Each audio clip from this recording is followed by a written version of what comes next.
우리말 성경책을 쓰지만 OBS 할 때는 개역기도로 쓰겠습니다. 그래서 왜냐하면 이 말씀 관통 이 책이 개역기도로 되어 있기 때문에 교회에서 인하기 위해서 준비되어 있고요. 그래서 여러분께서 성경책을 좀 한번 들어보십시오. 아니면 핸드폰 이렇게 한번 안아보십시오. 이 말씀 있습니다. 이 말씀입니다. 이 말씀 사랑합니다. 이 말씀 사랑합니다. 말씀하십시오. 주님 말씀하십시오. 더 알게 해주십시오. 더 알게 하십시오. 더 배우게 하십시오. 더 배우게 하십시오. 아멘입니까? 아멘. 10주간 이 말씀 가지고 할 텐데 제가 이 OBS를 시작하게 된 목적은 이 오메가 교회가 굉장히 열심히 헌신도 하고 예배도 하고 또 순종도 하고 전도도 열심히 하고 기도도 열심히 하고 그런 건강함이 있는 교회인데 청년들도 열정이 있는데 말씀에 대해서 더 깊이 체계적으로 알고 있으면 참 좋겠다. 성령의 검을 지게 될 것이다 라고 하는 믿음이 왔어요. 그래서 OBS를 시작하게 되었습니다. 여러분 이 10주간의 과정 성경책을 다 알 수 없을 거예요. 신학적인 것들은 가능하면 제외하고 본질적인 것들 이렇게 할 텐데 여러분 잘 기억해 주시고 메모도 해주시고 이렇게 하시면 좋겠습니다. 저는 우리 오메가 교회 가운데 성령님의 놀라우신 일하시기를 축복합니다. 네. 말씀을 통해서 더 우리는 강해질 것입니다. 네. 더 말씀적인 교회가 될 것입니다. 네. 더 초대교회적인 교회가 될 줄 믿습니다. 네. 그거 사모하는 거예요. 열정 가지고 예배하고 좋지만 말씀 앞에 순종하고 말씀을 바로 알고 바로 믿을 수 있는 우리가 됐으면 좋겠습니다. 특별히 10주 동안 오시는 강사님들이 참 쟁쟁해요. 저는 그들의 신발끈 묶기에도 부족한 아주 미력한 종이고 다음 주에는 또 레위기 민수기 신명기에 대해서 김용구 목사님이 제 대학 다닐 때 절친 F였고 그 목사님은 정말 목사 같은 목사, 진짜 목사입니다. 그 목사님 모시고 그 다음 주에 또 한남대학교 교복실에 이어진 목사님 모시고 또 한남대 기독교 천상회 교수님도 와주시고 한의장신대 부약 권위자인 이종록 교수님도 모시고 신학교 교수님들 두 분 모시고 또 아주 유능한 저희 교회 같이 강사님도 같이 섬기고 하겠습니다. 여러분 기대되십니까? 네. 기대되십니까? 네. 한 번 더 말씀을 좀 이렇게 기대합니다. 말씀. 기대합니다. 말씀. 위선이 한번 일어나볼래요? 금방 또 기다려보세요. 시작. 정말 기대하십니까? 네. 했으면 좋겠습니다. 잠깐 제가 한번 기도하고 시작하겠습니다. 거기까지 주님 감사합니다. 우리 말씀 이제 10주간 여정이 시작됩니다. 특별히 이 OBS를 위해서 디렉터로 세워진 이성진 간사님, 이 OBS를 잘 섬기게 하셔서 영적 권위를 더 부어주시옵소서, 리더십을 부어주시옵소서, 믿음도 올라가게 하여 주시옵소서. 또 이 OBS를 참석하는 모든 하나님의 귀한 지체들, 성도님들, 또 타 교회 성도님들 한 분 한 분 가운데 말씀이 그 심령을 장악할 수 있는 놀라운 역사가 일어날지어다. 하나님의 말씀이 우리의 영과 관절과 골수를 찔러 쪼개게 하셔서 우리 가운데 성령의 검을 들고 세상에서 살게 하여 주시옵소서. 그렇게 가실 주님을 찬양합니다. 감사합니다. 예수님의 이름으로 선포하는 기도하옵나이다. 아멘. 여러분 이 강의는 한 9시 반 정도에 다 끝나요. 우리 중간에 한번 브레이크 타임을 갖도록 하겠습니다. 10분 정도 티타임을 갖고 9시 반에 강의는 끝나고 한 9시 45분까지 또 기도하고 한 9시 45분 정도에 다 마치는 걸로 이렇게 하겠습니다. 먼저 성경이라는 무엇, 제가 창세기와 또 출애굽기에 대해서 강의를 하는데 먼저 성경이라는 무엇인가? 성경은 구약 39권, 신약 27권으로 되어 있습니다. 다 아시죠? 전체 66권으로 되어 있습니다. 구약 성경은 오실 메시아에 대해서 기록되어 있고 신약 성경은 오신 메시아에 대해서 기록되어 있습니다. 성경이 기록되어진 연도를 보면 약 1500년간 40여 명의 저자에 의해서 성경이 기록되었어요. 한순간에 말씀하신 게 아니라 1500년이라는 기간 동안 40여 명의 저자에 의해서 쓰였는데 이 저자들의 특징이 다양해요. 목사도 있고 또 사사도 있고 또 목수도 2명씩이나 신약에 있고 천막을 만드는 사람도 있고 농부도 있고 어부도 있고 또 의사도 있고 다양한 계층에 있는 사람들이 성령의 감동을 받고 쓰여진 것이 성경인데 1500년 동안 40여 명의 저자에 의해서 쓰여졌는데 동일하게 주제는 한 가지, 예수 그리스도. 할렐루야. 네. 이건 뒤에 설명하겠습니다. 성경이 왜 무엇을 독특한 첫 번째는 보존성입니다. 성경은 오랫동안 핍박을 받았습니다. 오랜 시간도 박해를 받았지만 끝까지 살아남았고 그리고 아무런 손상도 거의 입지 않고 지금까지 존재합니다. 신약 성경과 같이 확실한 사본 증거를 갖고 있는 고대 문헌은 아무것도 없습니다. 1700여 개의 언어로 성경이 번역되었어요. 몇 개요? 1700개의 언어로 성경이 이미 번역되었어요. 두 번째는 역사성이 있습니다. 다른 경전들에 비해서 확실하고 역사적이고 구체적인 장소와 시간을 얘기하고 있어요. 다른 그 고대 문헌들은 이러이러하더라 하면서 넘어가는데 성경은 정확한 장소와 시간을 얘기하고 있습니다. 또 한 가지, 성경만큼 사람들의 인생을 많이 바꾼 책이 없다는 것입니다. 그 어떤 책도 성경만큼 사람의 인생을 바꾼지 못했어요. 순간적인 감동은 되고 위로는 되지만 그 인생을 바꾼 책은 없고 죽어가는 사람들 살린 책은 없고 성경이 유일하다는 것입니다. 모든 성경은 하나님의 말씀이 위대한 것입니다. 그래서 오늘 우리가 말씀을 좀 보겠습니다. 그럼 성경은 어떻게 기록되었는가? 이거 한 가지만 정리할게요. 성경은 어떻게 기록되었는가? 성령님의 감동으로 기록. 따라합시다. 성령님의 감동으로. 성령님의 감동으로. 성령님의 감동으로. 성령님의 감동으로. 베드로후서 1장 21절 말씀에 같이 한번 읽어보겠습니까? 시작. 예언은 언제든지 사람의 뜻으로 된 것이 아니로 오직 성령의 감동하심을 받은 사람들이 하나님께 받아 말할 것이며. 아멘. 성경은 성령의 감동하심을 받은 사람들이 하나님께 받아 말하는 것이다. 예언은 성경에 기록된 예언의 말씀은 사람의 뜻으로 된 것이 아니라 성령의 감동으로 받은 사람들이 하나님께 말하는 것이다. 디모데후서 3장 16절 말씀 시작. 모든 성경은 하나님의 감동으로 된 것으로 교훈과 희망과 바르게 함과 위로 교육하기에 유익하니. 아멘. 성경은 하나님의 감동으로 된 것이다. 성경은 하나님의 감동으로 된 것이다. 여러분, 이 성경은 하나님의 감동으로 되었어요. 그렇기 때문에 당신이 이 말씀을 거역하면 안 돼요. 이 말씀은 진리입니다. 이 말씀은 살아있습니다. 하나님의 감동하십니다. 하나님이십니다. 그러므로 여러분들이 이 말씀을 대할 때는 두렵고 떨리는 마음으로 대하셔야 돼요. 당신의 마음과 당신의 뜻과 말씀이 충돌할 때에 말씀을 잡으셔야 되는 이유가 여기에 있습니다. 성령님의 감동으로 지어진 것이기 때문에 성경은 중요하다라고 하는 것입니다. 성경의 주제는 무엇인가? 뭘까요? 성경의 주제는 뭘까요? 예수 그리스도. 예수 그리스도. 여러분, 이 성경이 어떻게 시작되지 않습니까? 처음에는 창세기 1장 1절 말씀, 하나님이 태초에 천지를 창조하시니라.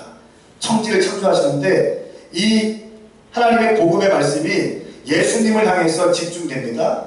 그리고 열방을 향해서, 예수님을 향해서 포커싱 되고 열방을 향해서 퍼지게 돼요. 마치 이런 그림과 같아요. 이렇게.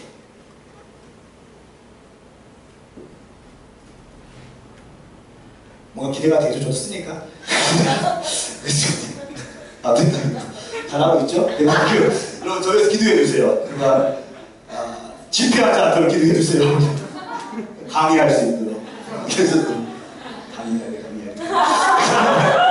자, 창세기 1장 1절 봤어요? 1절 봤어요. 하나님 태초에 천지를 창조하신다. 천지를 창조했어요. 이 천지를 창조하신 이 말씀이 어디로 포커싱 됩니까? 이스라엘로 포커싱 돼요. 이스라엘 이스라엘 가운데 특별히 어디로 보시 될까요? 아브라함. 요거는 창세기 1장부터 11장까지 얘기해요. 그리고 아브라함부터는 창세기 12장부터 50장까지 족장 시대.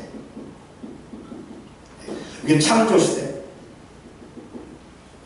아브라함이 있어요. 이 아브라함 통해서 누가 나옵니까? 이 12장부터는 4명의 1장부터 11장까지 4건의 사건이 중심이 돼요. 뒤에 나올 겁니다. 그리고 12장부터는 4번의 사건이 중심이 돼요.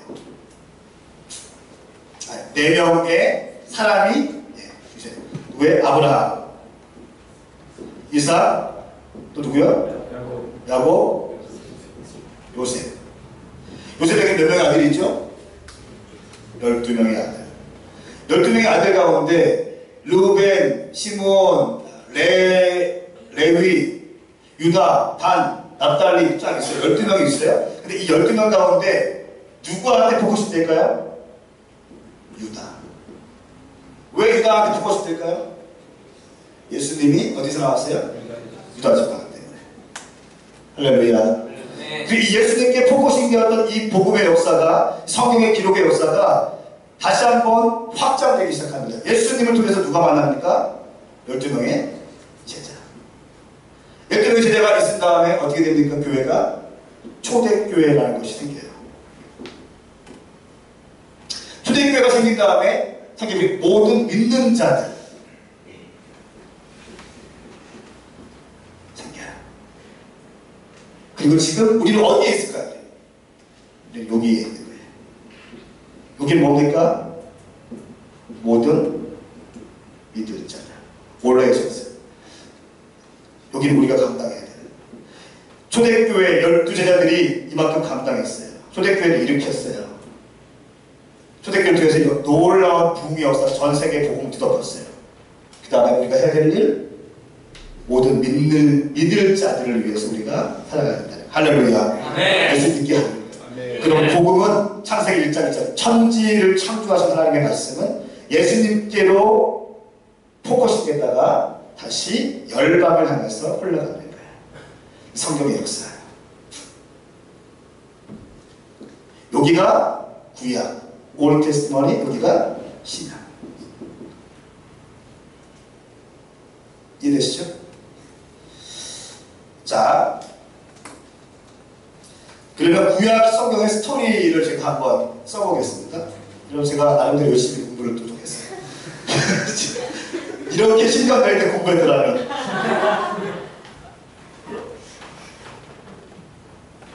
제가 지금 이거는 전체 성경에 대해서 기록한 거고, 이제는 구약 성경에 대해서 스토리로 제가 정리를 할게요. 10가지의 시대가 나와요. 첫 번째, 무슨 시대가 나올까요? 창조 시대. 두 번째 뭐가 나올까요? 족장 시대. 창조 시대는 창세기 1장부터 11장까지 있어요. 이때는 사건의 중심이죠. 4가지의 사건의 중심이에요. 뭐예요? 창조와 뭐가 있어요? 타락과 그 다음에 홍수가 있어요. 뭐가 있을까요? 바벨탑. 사건이 있어요. 그리고 나서 족장시대는 12장부터 50장까지 있어요. 이때는 4명의 뭐가 있습니까? 사람이 있어요. 사람은 아브라함과 이삭, 야곱, 요셉이 있어요. 그리고 요셉의 12아들이 있어요. 세 번째 뭐가 있을까요?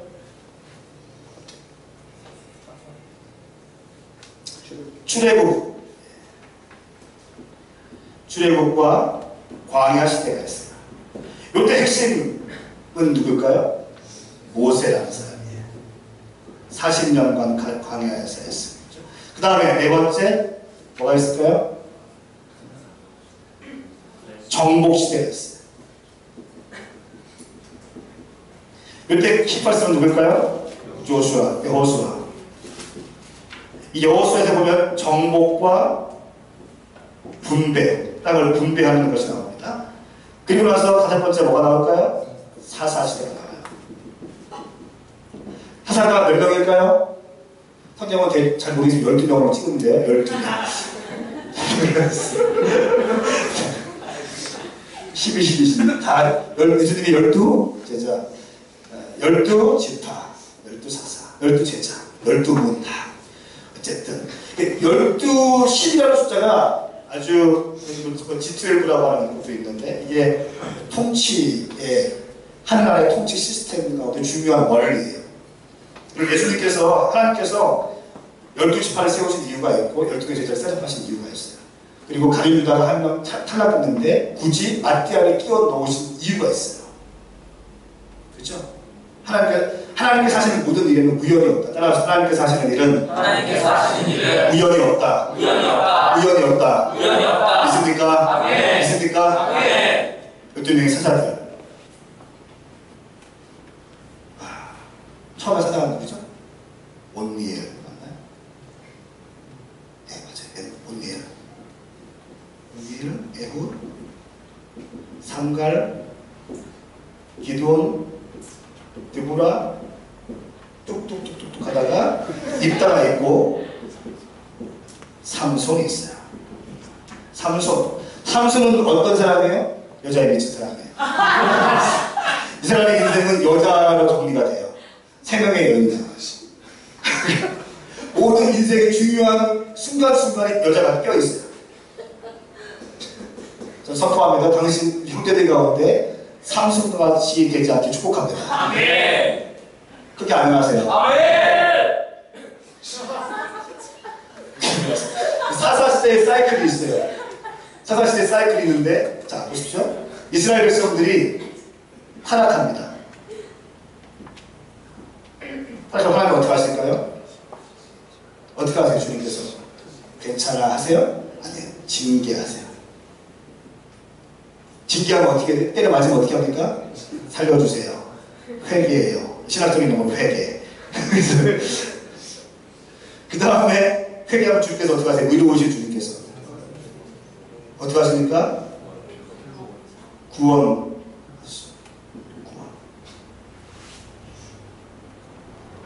또 살만하면 어떻게 합니까? 다시 타락. 구원할 때 하실 때 하나님의 방식, 이때 하나님의 방식이 뭐예요? 12사사를 세우시는 거예요.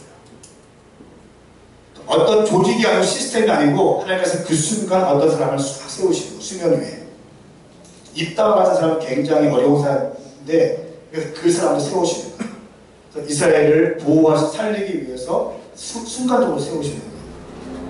그런데 어쨌든 사사. 그래서 사사 마지막에 보면 몇 년 동안은 평화하였더라. 평안하였더라. 이 말씀이 꼭 있어요. 성경책. 3년 동안은 평안하였더라. 40년 동안은 평안하였더라. 그리고 나서 41년째 되는 뭐 하나요? 또 사고치기 시작하는 거예요. 또 때려맞고 또 물고 자고 그리고 어떻게 합니까? 다시 사사를 보시는 거예요. 여러분 이게 이스라엘의 역사이지만 오늘날 당신의 인생과 똑같습니다. 그렇죠? 교수님 어떻게 생각하세요? 똑같죠? 조금 살만하면 힐할 거야.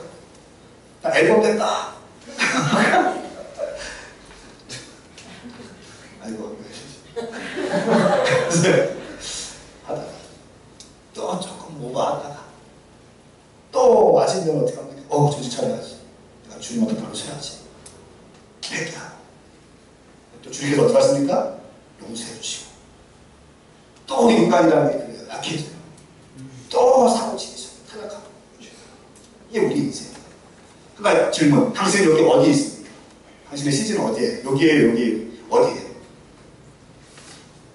타락. 여기 타락. 타락. 아니 왜 웃으세요? 여러분 여기에는 거룩한 척하지만 뒤에서 타락한 사람이 있을 거 아니에요. 타락한 사람. 지금 징계받고 있는 사람들 있습니까? 징계 죽인 사람. 회개 죽인 사람. 이게 제일 좀 홀리해 보이니까 자 구원받은 사람들 구원받은 사람. 구원받은 사람. 여러분, 저도 구원받았어요. 여러분, 우리 주님 좋으신 이유가 이거예요. 그쵸? 한 번 더 말씀을 받으라. 너무너무 감사해요. 시작. 너무너무 감사해요.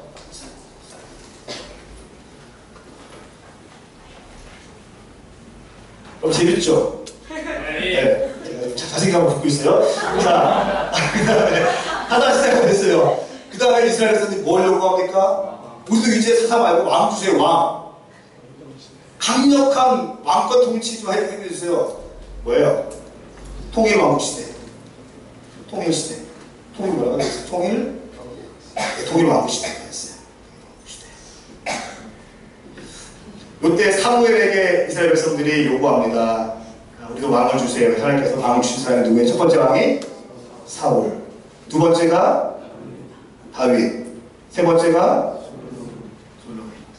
자, 그 다음에 일곱 번째는요. 분열 왕국 시대가 돼요.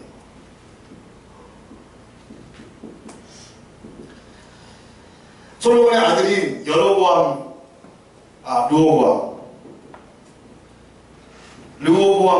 때에 북이스라엘과 남자로 갈라지게 됩니다.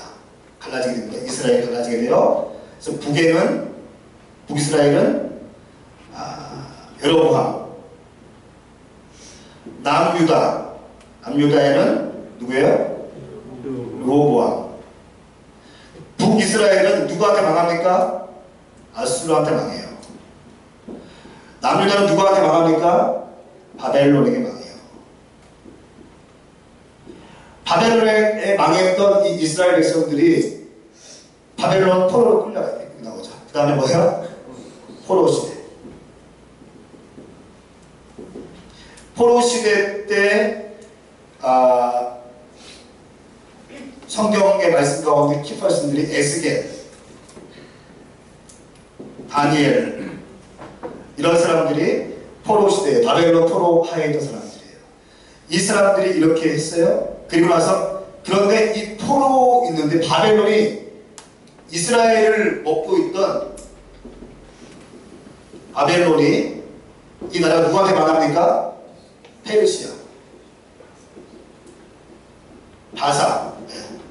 바사에게 망해요. 바사에 망했던 누구요? 고레스 왕. 고레스 왕이 뭐합니까? 포로 귀환 명령을 내려요. 근데 포로 귀환 명령에서 핵심적인 3인방이 있습니다. 누굴까요? 에스라, 느헤미야, 히스기야, 스룹바벨. 에스라는 영적 각성을 일으킵니다. 느헤미야는 성벽을 재건합니다. 스룹바벨은 성전을 재건합니다. 70년 동안 있다가 이 정확하게 예레미야의 말씀이 정확하게 이루어져요. 70년째 포로 귀환된 거예요. 자, 그 다음에 10번째로 뭐가 있습니까? 침묵시대가 있어요. 이때는 말라기 시대부터 말라기를 마지막으로 400년 동안 어떠한 말씀도 주지 않았어요. 침묵해요. 성경이 닫혀있어요. 그래서 어떤 신학자들이 이렇게 말해요. 성경의 암흑기라고 얘기해요. 그리고 나서 침묵을 깬 한 사람이 있었으니 그의 이름은 세례 요한. 그리고 조금 있다가 누가 오십니까? 예수님이 오시는 거예요. 이게 구약의 역사예요. 이해되시죠? 이해되십니까? 네. 그럼 따라 한번 해보실까요?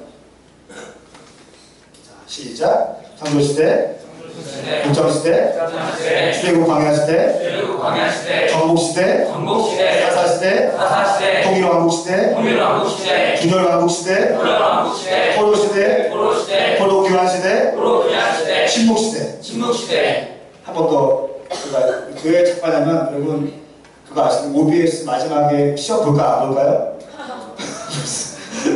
제가 고민 중에 있어요. 볼까 말까 고민 중에 있어요.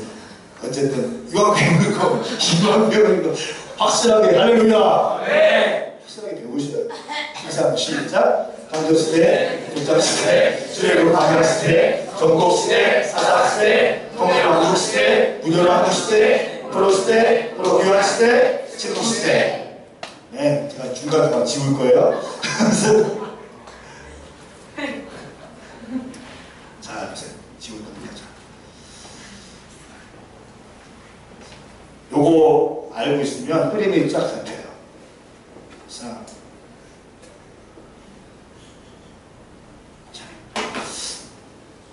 같이 시작.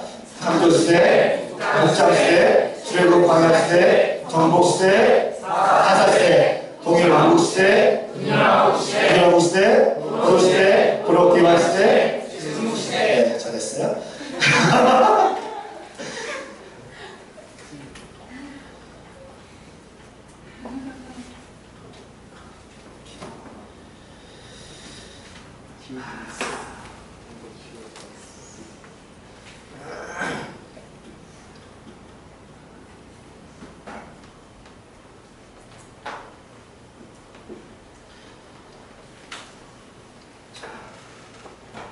시작. 창조시대, 독장시대, 수레광야시대, 정복시대, 사사시대, 통일왕국시대, 무결왕국시대, 포로시대, 포로기환시대, 침묵시대. 자, 침묵시대 좋습니다.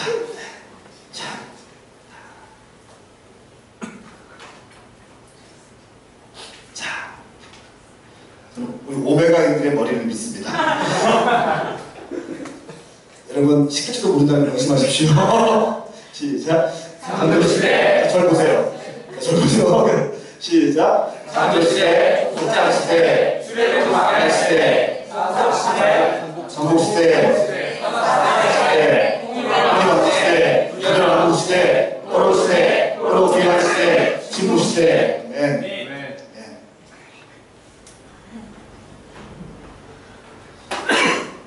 시작. 창조시대, 독장시대, 수레국 광야시대, 정복시대, 사사시대, 통일왕국시대, 문일왕국시대, 포로시대, 포로기환시대, 침묵시대. 네. 당신에게 그런 머리를 주시고 박수 한번 하십시오. 이렇게 성경 말씀이 구약 말씀이 되어 있어요. 신약 말씀도 신약은 더 되어 있어요. 여기까지 하는 걸로 하고 이제는 책을 좀 보십시오. 시간이 별로 안 지난 것 같은데 조금 하다가 조금 더 하다가 차도 마시고 그렇게 하겠습니다. 지금부터 책을 읽어가면서 제가 밑줄 보고 설명할 거예요. 우리 나레이터가 아주 좋으신 분이 준비되었습니다. 자,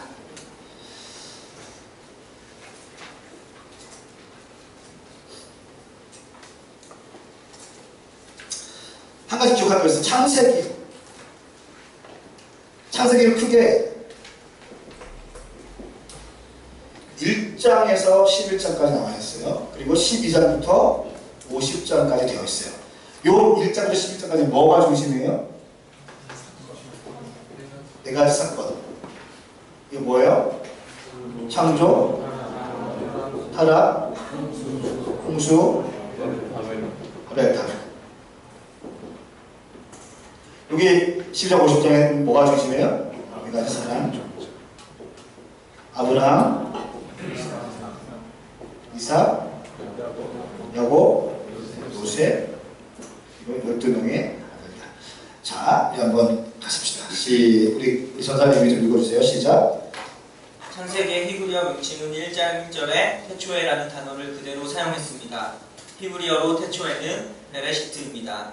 그런데 나중에 70인역에서 창세기의 주요 단어인 톨레돗을 헬라어로 번역한 제네시스라는 명칭을 취했습니다. 제네시스는 어떤 것의 기원 또는 세대, 계보, 탄생을 의미합니다. 그래서 오늘날 창세기를 제네시스라고 부르게 되었죠. 창세기에 의해 창세기는 크게 두 부분으로 나누어져 있습니다. 처음 1장부터 11장까지는 우주를 만드신 하나님이 사람을 창조하시어 우주의 장 안에 두시고 세상을 다스리게 하십니다. 에덴 동산과 사람의 범죄, 노아의 홍수와 바벨탑 사건이 중심 내용이지요. 많은 사람들이 이 부분을 이해하기 어려워합니다. 역사 속에 일어난 사건으로 보기보다는 신화나 상징 혹은 과학 이전의 환상적인 요소로 봅니다. 그리고 12장부터 나오는 역사적인 요소, 즉 실제적인 사건을 이스라엘의 기원으로 보려는 경향이 있습니다. 그러나 창세기는 11장까지와 12장 이후를 완전히 서로 다른 영역으로 단절시키지 않았습니다. 아브라함은 창세기 11장에 갑자기 등장한 역사 속의 인물로 소개된 것이 아닙니다. 성경이 아브라함으로부터의 족보를 말하지 않고 11장에 데라부터 시작한 것은 11장까지와 12장 이후의 이야기가 서로 다른 영역을 다룬 게 아니라 한 역사 속, 즉 시간과 공간 속에서 이어지는 일임을 보여주고자 함입니다. 시편 136편은 창세기 1장부터 11장까지의 사건이나 이후의 다른 사건들을 동일선상에서 역사 속의 사실로 다루고 있습니다. 창세기 1장부터 11장을 이해하려면 이처럼 놀라운 역사적 가치와 이해를 주고 있다는 데서 출발해야 합니다. 성경에서 가장 중요한 부분이 바로 여기입니다. 그럴 때 비로소 우리가 살아가고 있는 지금을 이해하고 해석할 수 있습니다. 자, 보십시오. 여러분, 창조, 아까 네 가지에 나오는 창조, 이 창조를 가지고 하나님께서 어떤 거 말씀하실까요? 하나님의 전능성을 얘기하는 거예요. 하나님께서 이 땅을 창조하셨다. 하나님께서 이 땅을 지으셨다. 물질과 에너지와 공간과 시간을 만드신 초월적 주권을 가지신 창조주이시다. 그리고 우리 인간들은 그 창조물 가운데 정점에 서 있는 존재들이다. 아멘. 하나님의 형상으로 지어진 존재, 하나님의 형상으로 지어진 단 하나의 존재, 인간. 당신이 그만큼 중요하다는 것입니다. 한번 따라합시다. 나는 하나님의 형상으로 지어진 존재. 하나님의 형상으로 지어진 존재다. 한번 질문할게요. 그 형상이 어긋났고 어그러졌어요. 또 비틀어졌어요. 또 깨졌어요. 잘못돼서 뒤틀렸어요. 한 가지 질문. 회복될 수 있는가? 라고 하는 질문. 회복될 수 있을까요? 네. 회복될 수 있어요. 아멘. 이 컵은 지금 깨져서 회복할 수 없지만 하고 싶은데 하고 싶은데 파편 때문에 깨지면 부서지지만 인간은 하나님의 형상으로 지어진 존재는 회복될 수 있다는 거예요. 이게 복음이에요. 그거 말씀하셨어요. 두 번째, 타락. 근데 이 인간이 자기 마음대로 살기 시작하는 거예요. 하나님으로부터 타락은 무엇인가? 분리되는 거예요. 죄는 무엇인가? 분리되는 것이에요. 관역이 있는데 이 말씀이라는 관역 너무 아름답지 않습니까 이거? 커피를 배우고 있으니까 지금 이 관역이 있는데 관역에서 벗어나야 돼요. 이게 뭘까요? 이게 죄예요. 주의 말씀이라는 관역이 있는데 이 말씀으로부터 벗어나는 거예요. 분리되는 거예요. 이게 죄라는 것입니다. 그러나 하나님께서는 베델로부터 태어나는 예수 그리스도를 다시 한번 회복하신다라고 하는 것이고요. 세 번째, 하나님께서 홍수로 타락된 인간들을 어떻게 하신다? 홍수로 징계하세요. 그러나 남은 자들이 있죠. 누구였어요? 노아와 노아의 가족들은 남아요. 그리고 그 노아와 노아 가족들을 통해서 다시 한번 인류가 이제 확장이 되는 것이죠. 바벨탑은 번성의 상징입니다. 바벨탑, 바벨론, 비슷한 번성. 인간이 번성하면 번성할수록 인간의 죄도 번성하기 시작해요. 그 극치가 무엇입니까? 하나님까지 높아지려고 하는 거예요. 성을 쌓아보자. 하늘까지 닿아보자. 라고 하는 거예요. 이게 뭘까요? 이게 죄예요. 이 죄. 이 죄를 다스립니다. 이 네 가지 사건을 통해서 하나님의 사실 방법이 뭡니까? 바벨탑을 무너뜨리셔서 언어를 혼잡하게 하시고 그래서 사람을 흩트리시는 거죠. 그때부터 언어가 생기기 시작하는 거예요. 만약에 바벨탑 사건 없었더라면 영어 때문에 고생 안 해도 돼요.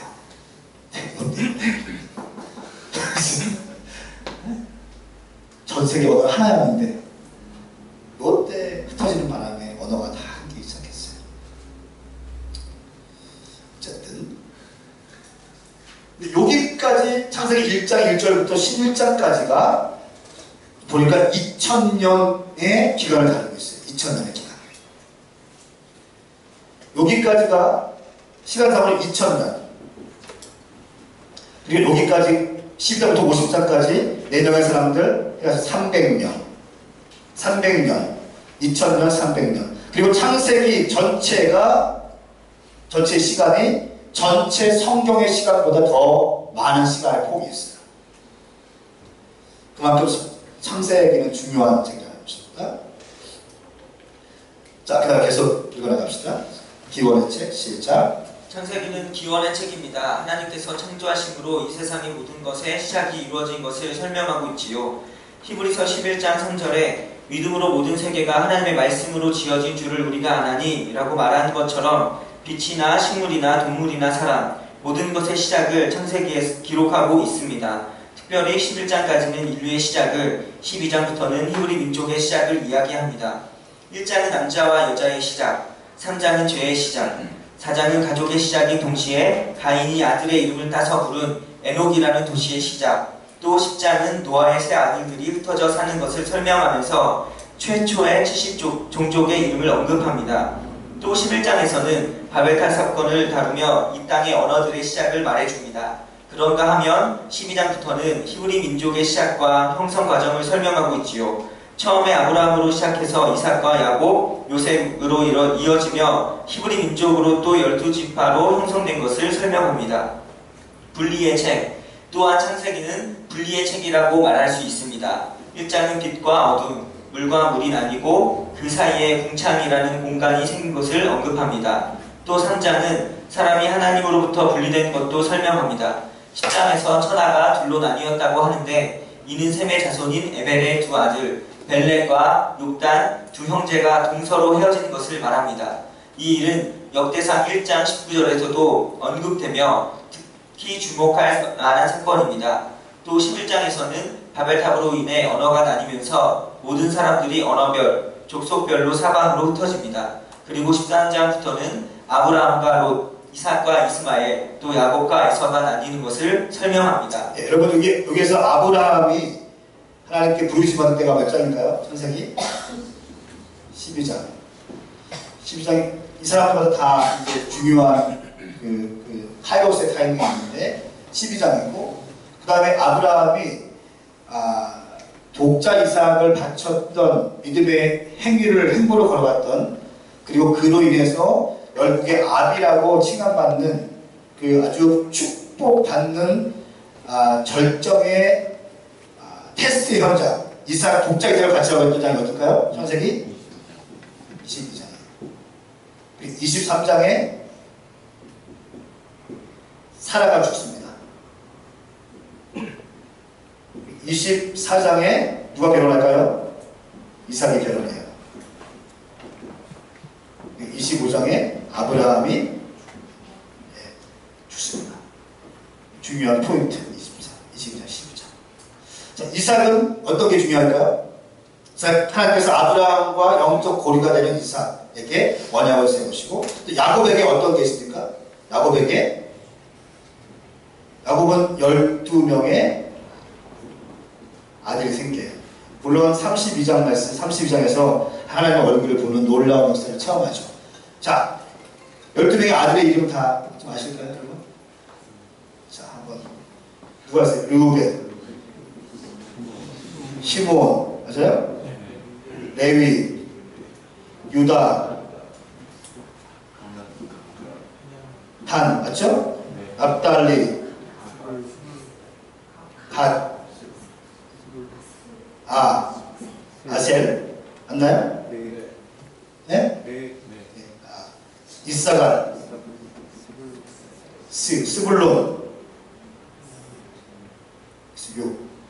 맞아요? 셋, 넷, 요셉. 자, 누구였어요? 자, 르우벤의 이름은 뭘까요? 르우벤의 뜻의 이름은 뭘까요? 네? 공부 열심히 했다니까.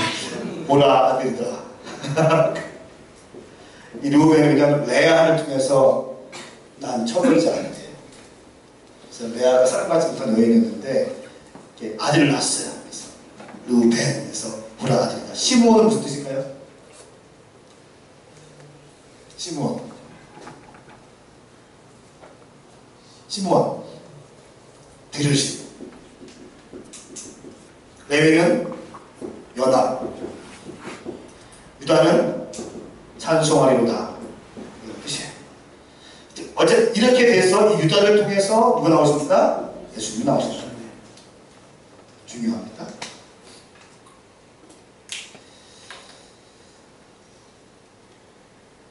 자, 계속 한번 읽어봅시다. 톨레도, 창세기의 구조를 말할 때 톨레도시라는 단어가 중요한 역할을 합니다. 이것은 어떤 것의 시작 또는 세대, 내력이나 족보를 말합니다. 창세기를 아주 단순한 구도로 말한다면 사건 중심의 1장 11장과 사람 중심의 12장 50장으로 구분할 수 있습니다. 창조와 타락, 홍수와 바벨, 네 사건과 아브라함과 이삭과 야곱과 요셉, 네 사람이 중심입니다. 하지만 더 정확하고 자세하게 보려면 톨레도를 중심으로 살펴야 합니다. 예, 여기에서 말하는 건 뭐냐면요, 족보 중심으로 좀 봐야 된다라고 하네요. 족보가 중요하기 때문에. 근데 밑에서 네 번째 줄 보니까 1장에서 4장은 어떻게 시작되었는지, 또 5장에서 6장은 아담의 계보, 6장에서 9장은 노아의 족보, 10장에서 11장은 노아의 아들 셈, 야벳에 대해서 11장은 셈의 족보를 더 한번 강조한다, 이렇게 얘기하고 있어요.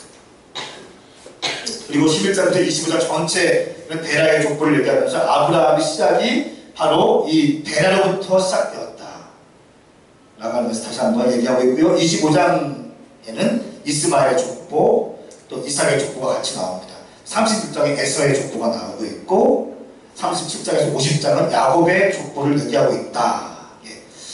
그 다음에 읽어보세요. 각각의 족보를 시작. 각각의 족보를 설명하기 위해 어느 정도의 분량을 할애했는지를 보면 하나님이 강조하시는 것과 덜 강조하시는 것을 볼 수 있지요. 가령 노아의 아들들 중에서도 셈의 족보가 강조되었고 이삭이 이스마엘보다, 야곱이 에서보다 더 강조되었습니다.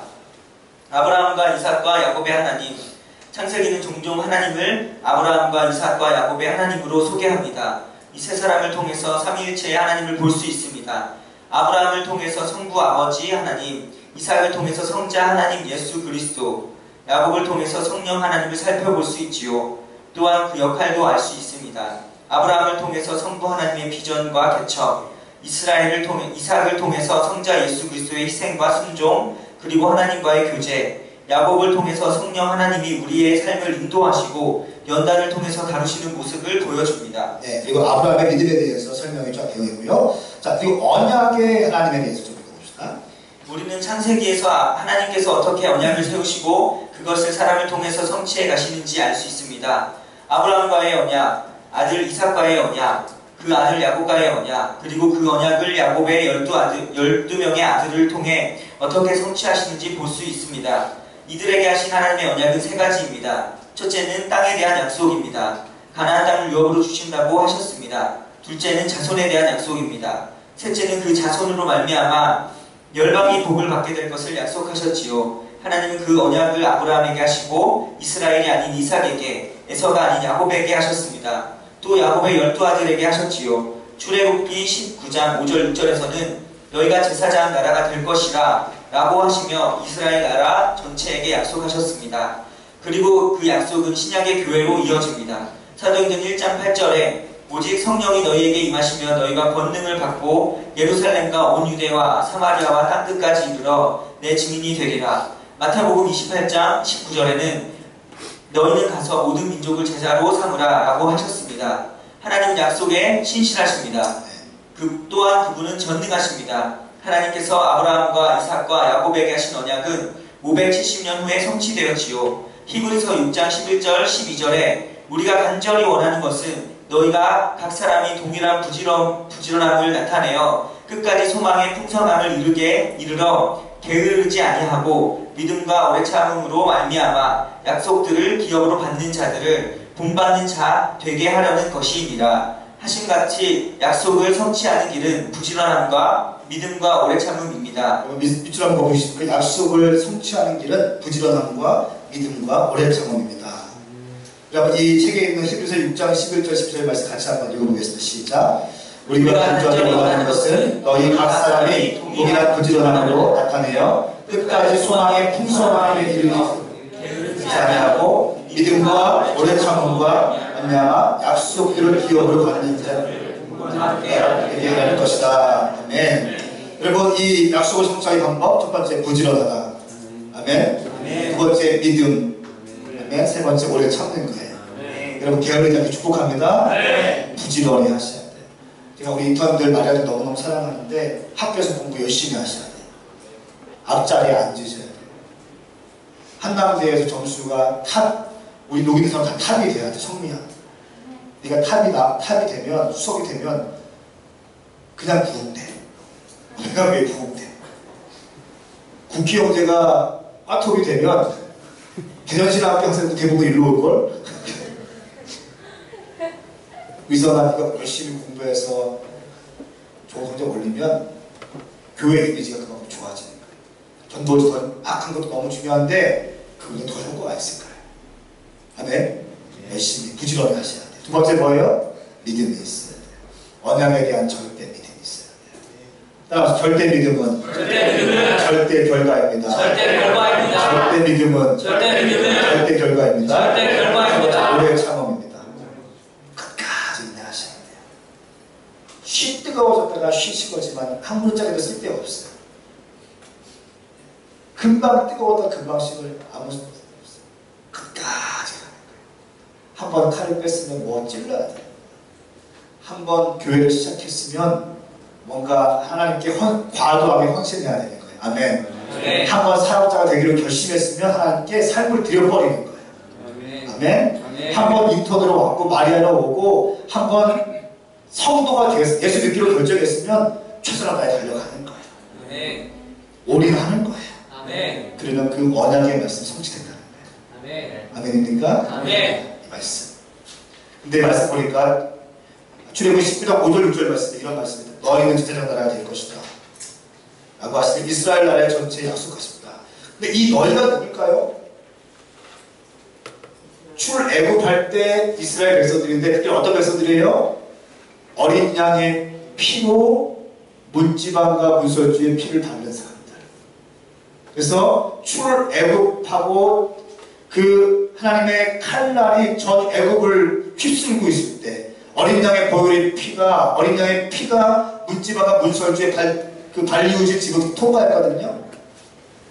그 하나님의 약속을 믿고 어린 양의 보혈의 피를 바른, 그래서 칼날로부터 회복된, 안전하게 있는 출애굽된 이스라엘 백성들, 너희가 제사장 나라가 될 것이다. 할렐루야. 아멘. 하나님 이제 8절 말씀에 오직 성령이 너희에게 임하시면, 너희는 누구예요? 예수 그리스도의 보혈의 피를 믿고 예수님의 혈관, 피가 내 혈관에 크고 믿는 사람들, 이 사람들에게 성령이 임할 것이다. 증인이 될 것이다. 마태복음 28장 19절 너희는 가서 물론 제자들에게 하신 말씀이지만 예수님의 보혈의 피가 흐르고 있는 모든 사람들. 할렐루야. 아멘. 당신이 가는 곳마다 증인되길 축복합니다. 아멘. 이렇게까지. 예. 그리고 아브라함에 대해서 1장부터 11장까지는 창조였고 그 다음에 족장 시대가 되는데 이렇게 되는 거예요. 12장 24장 아브라함, 25장 26절 이삭, 27장 31절 야곱, 끝까지 요셉. 요셉의 스토리를 보면은 몇 명이 요셉이 애굽의 총리가 되죠. 총리가 되는데 형들이 이 요셉 앞에 절을 해요. 결국 기근이 더 심해져가지고 어떻게 합니까? 아예 요셉의 가족들 몇 명이 애굽으로 옮겨옵니까? 70명. 애굽, 이집트. 애굽에 이스라엘 백성들 70명이 들어가서 살고 있는 거예요. 그런데 불과 430년 만에 몇 명이 돼요? 약 200에서 300만 명의 사람들로 부흥해버려요. 아멘. 대전시의 인구가 몇 명인지 아십니까? 155만 1만 명이에요. 대전시의 전체 인구보다 더 많은 사람들, 약 50만 명에서 100만 명이 많은 사람들이 이렇게 애굽에 70명을 시작해서 430년 만에 풀어지는 거예요. 그리고 이 사람들이 이제 노예로 살면서 때가 되어서 하나님께 부르짖기 시작해요. 그리고 여러 가지 우여곡절을 통해서 나오게 되는 거예요. 이 이야기가 출애굽기 얘기예요. 이 얘기는 10분 쉬었다 가겠습니다. 괜찮으시죠? 10분 쉬겠습니다.